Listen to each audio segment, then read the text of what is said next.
Bilingual study में आपका most welcome है। जी हाँ दोस्त, आज आपके लिए मैं लेकर आया हूँ जो 10th वाले का सोशल साइंस का एग्ज़ाम हुआ उसके फर्स्ट टर्मिनल का आंसर की।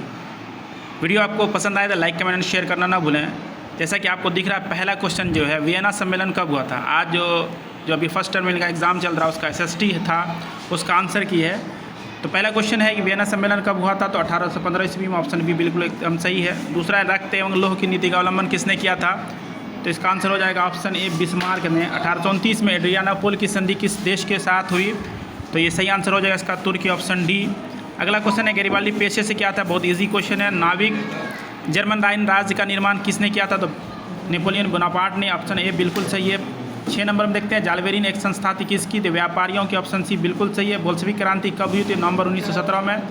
रूस में हुआ था लेनिन के नेतृत्व में। लाल सेना का गठन किसने किया था, ट्रोट्स्की ने किया था, ऑप्शन बी बिल्कुल सही है। कार्ल मार्क्स का जन्म कहाँ हुआ था, जर्मनी में हुआ था, ऑप्शन ए बिल्कुल सही है। साम्यवादी शासन का पहला प्रयोग कहाँ हुआ था, तो रूस में हुआ था, ऑप्शन ए बिल्कुल सही है। लेनिन की मृत्यु कभी 1924 ईस्वी में। 1870 में इनका जन्म हुआ था, ऑप्शन डी बिल्कुल सही है।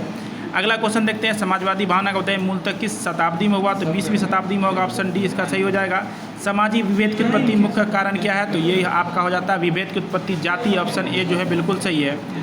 14 नंबर क्वेश्चन में निम्न में से किस देश को धार्मिक और जातीय आधार पर विखंडन का सामना करना पड़ा, तो इसमें क्या है कि आपका भारत हो जाएगा। भारत में महिलाओं के लिए आरक्षण की व्यवस्था कहाँ, तो आपका पंचायती राज संस्थानों में 50% बिहार में दिया गया है, ऑप्शन डी बिल्कुल सही है। सामाजिक विभेद का एक अच्छा परिणाम क्या है, तो सामाजिक विभेद का एक अच्छा परिणाम क्या है कि इसमें क्या है, देश नारी को सशक्त बनाना, ऑप्शन ए जो है इसका बिल्कुल सही है। धर्म के समुदाय का मुख्य आधार मानने वाला व्यक्ति क्या कहलाता है, धर्म को समुदाय का, तो सांप्रदायिक हो जाएगा, यानी ऑप्शन ए बिल्कुल सही हो जाएगा। अगला सामुदायिक समाज के संरचना का आधार क्या है, तो सामुदायिक समाज के संरचना का आधार है आपका जाति।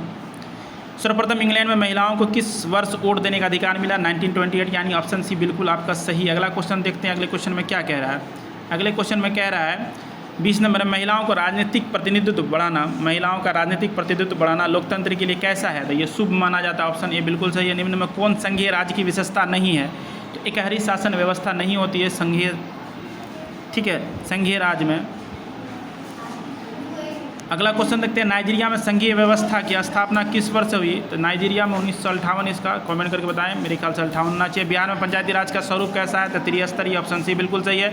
सोवियत संघ को किस वर्ष विखंडित कर दिया गया, 1991 सोवियत संघ का विखंडन हुआ। अर्थव्यवस्था के कितने प्रमुख क्षेत्र हैं, 3 प्रमुख क्षेत्र हैं, प्राथमिक, द्वितीयक, तृतीयक। भारत की अर्थव्यवस्था किस प्रकार की, तो मिश्रित है, यानी समाजवादी और पूंजीवादी का मिला जुला रूप है। इनमें से कौन पिछड़ा राज्य है, तो बिहार पिछड़ा राज्य, इनमें से ऑप्शन ए बिल्कुल सही है। बिहार में जीवन यापन का मुख्य साधन क्या है, कृषि। 80% अधिक लोग बिहार के कृषि करते हैं। अंग्रेजी शासन के पहले भारत को क्या कहा जाता था, सोने की चिड़िया कहा जाता था, ऑप्शन ए बिल्कुल सही है 29 का। 30 में देखते हैं क्या कह रहा है, नरेगा के अंतर्गत ग्रामीण मजदूरों को साल में कम से कम कितने दिनों का रोजगार देने की व्यवस्था है, तो कम से कम 100 दिनों का, ऑप्शन सी बिल्कुल सही है। भारत की राष्ट्रीय आय का सर्वप्रथम अनुमान किसने लगाया था, तो दादा भाई नेरोजी ने लगाया था, पहली 20 रुपये प्राप्त हुआ था। भारत में किस राज्य की प्रति व्यक्ति आय सर्वाधिक है, तो गोवा की प्रति व्यक्ति आय सर्वाधिक है, ऑप्शन डी बिल्कुल सही है। गरीबी के कुचक्र की धारणा को किसने बताया, तो रैगनर नक्स ने, यानी ऑप्शन ए बिल्कुल सही है। उत्पादन एवं आय का गणना विधि आर्थिक दृष्टिकोण से क्या है, इनमें से सभी हो जाएगा, सहज यानी आसान, वैज्ञानिक, व्यवहारिक। कोयला किस प्रकार का संसाधन है, अनवीकरणीय संसाधन, जिसका उपयोग के बाद इसकी पुनः पूर्ति आसानी से नहीं होती। काली मृदा का दूसरा नाम क्या है, तो काली मृदा का दूसरा नाम है रेगुर मृदा, ठीक है। अगला क्वेश्चन है कि पंजाब में भूमि निम्नीकरण का मुख्य कारण क्या है, तो ये आपका हो जाएगा अधिक सिंचाई, ऑप्शन बी बिल्कुल सही है। नवीन जलोढ़ मृदा को क्या कहा जाता है, तो नवीन जलोढ़ मृदा को खादर कहा जाता है। मेढक के प्रजनन को नष्ट करने वाला रसायन कौन है, तो एंड्रीन, ऑप्शन सी बिल्कुल सही हो जाएगा। अगला देखते हैं क्या कह रहा है, इंद्रपुरी जलाशय परियोजना किस राज्य में है, तो इसका आप लोग कमेंट करके बताएं। बिहार में कितने प्रतिशत भौगोलिक क्षेत्र में वन का फैलाव है, ऑप्शन डी बिल्कुल सही हो जाएगा। इनमें से कौन सा जीव जो केवल भारत में ही पाया जाता है, तो घड़ियाल हो जाएगा, ऑप्शन ए बिल्कुल सही है। मैग्नीज उत्पादन में भारत का विश्व में क्या स्थान है, तो प्रथम स्थान है। बृहद क्षेत्र में जल की उपस्थिति के कारण ही पृथ्वी को क्या कहते हैं, नीला ग्रह कहते हैं, ब्लू प्लेनेट। सीमेंट उद्योग का सबसे प्रमुख कच्चा माल क्या है, तो चूना पत्थर, ऑप्शन ए बिल्कुल सही है। भाखड़ा नंगल परियोजना किस नदी पर है, तो सतलज नदी पंजाब में है, ऑप्शन सी बिल्कुल सही है। सुनामी किस स्थान पर आती है, तो सुनामी जो है समुद्र में आता है, यानी ऑप्शन बी बिल्कुल सही है। बाढ़ क्या है, तो एक प्राकृतिक आपदा है, ऑप्शन ए बिल्कुल सही। ये था आपका 48 का सही जवाब, आपको 40 ही बनाना था। तो चलिए अगले वीडियो में मिलते हैं, तब तक के लिए धन्यवाद। वीडियो को लाइक कमेंट एंड शेयर करना ना भूलें।